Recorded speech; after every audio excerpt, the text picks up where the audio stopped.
नमस्कार दोस्तों एक स्टार जो करीब 25,000 किलोमीटर की दूरी मात्र 1 सेकंड में तय कर रहा है, उसकी हाल ही में खोज हुई है। इतनी रफ्तार की सिर्फ 2 सेकंड से भी कम समय में पृथ्वी का पूरा चक्कर लगा सकता है। मतलब कल्पना करिए इसकी स्पीड की। यह हमारे पैसेंजर प्लेन से 1 लाख गुना तेजी से ट्रेवल करता है और यह स्टार हमारे गैलेक्सी मिल्की वे के केंद्र में मौजूद ब्लैक होल सजिटेरियस ए के चारों तरफ घूम रहा है। यह सूर्य से लगभग 1.5 गुना बड़ा है।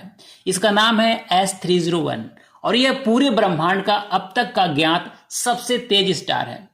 25,000 किलोमीटर की स्पीड यानी कि लाइट की स्पीड का लगभग 8%। लाइट 1 सेकेंड में करीब 3 लाख किलोमीटर की दूरी तय करती है। मतलब दोस्तों, स्पेस में स्टार्स की गति इतनी होती है कि जिनकी हम कल्पना भी नहीं कर सकते हैं और वह वास्तव में एग्जिस्ट करती है। तो आइए जानते हैं S301 को इतनी स्पीड मिलती कहां से है, यह स्टार ब्लैक होल के करीब पहुंचा कैसे, और अगर ब्लैक होल के पास तक पहुंच गया तो ब्लैक होल उसे निगल क्यों नहीं ले रहा है। और सबसे बड़ा सवाल, क्या S301 हमें आइंस्टीन की जनरल रिलेटिविटी और ब्लैक होल के रहस्यमयी स्पिन को समझने में मदद कर सकता है। तो दोस्तों, हमारी गैलेक्सी मिल्की वे के बीचों बीच यानी कि गैलेक्टिक सेंटर में मौजूद है super massive black hole Sagittarius A. इसका मास लगभग 43 लाख सूर्य के बराबर है और यह हमसे लगभग 26 से 27 हजार लाइट ईयर दूर है। तो अब सवाल यह है कि इतने दूर मौजूद इतने छोटे तारे को देखा कैसे गया। तो यह काम किया यूरोपियन सदर्न ऑब्जर्वेटरी ESO का वेरी लार्ज टेलीस्कोप इंटरफेरोमीटर यानी कि VLTI, जो वर्षों से गैलेक्टिक सेंटर के स्टार्स के मूवमेंट को ट्रैक कर रही हैं। वहीं वैज्ञानिक भी 2017 से सजिटेरियस ए के आसपास के क्षेत्र को नियमित रूप से ऑब्जर्व कर रहे थे। 2023 में उन्हें एक बेहद फेंट स्टार दिखाई दिया जो बहुत तेजी से अपनी पोजीशन बदल रहा था। 2021 के ऑब्जर्वेशन में भी इसके संकेत मिले थे। 2017 के डेटा में भी इसका प्रेडिक्टेड लोकेशन मैच हुआ, जो हेल्प किया इस स्टार के ऑर्बिट को रिकंस्ट्रक्ट करने में।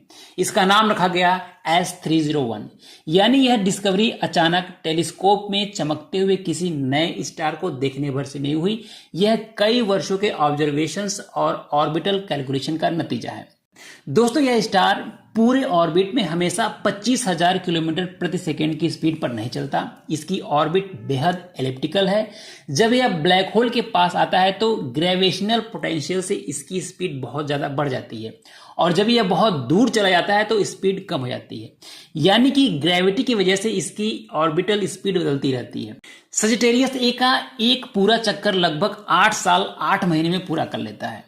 वहीं हमारे सूर्य को इसका एक चक्कर पूरा करने में लगभग 23 करोड़ साल का वक्त लगता है। ऐसा इसलिए भी है कि पहले तो हम ब्लैक होल से बहुत दूर हैं और दूसरी बात कि सूर्य की ऑर्बिटल स्पीड लगभग 230 किलोमीटर प्रति सेकेंड ही है।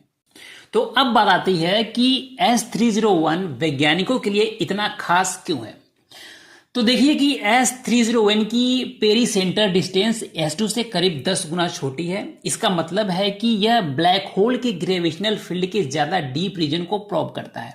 वैज्ञानिकों का अनुमान है कि आने वाले 1 दशक में पर्याप्त ऑब्जर्वेशन के साथ इसके ऑर्बिट से सजिटेरियस ए का स्पिन सीधे मेजर करना संभव हो सकता है। यानी यह सिर्फ ब्लैक होल के चारों ओर घूम नहीं रहा, बल्कि ब्लैक होल के बारे में हमें जानकारी भी दे रहा है।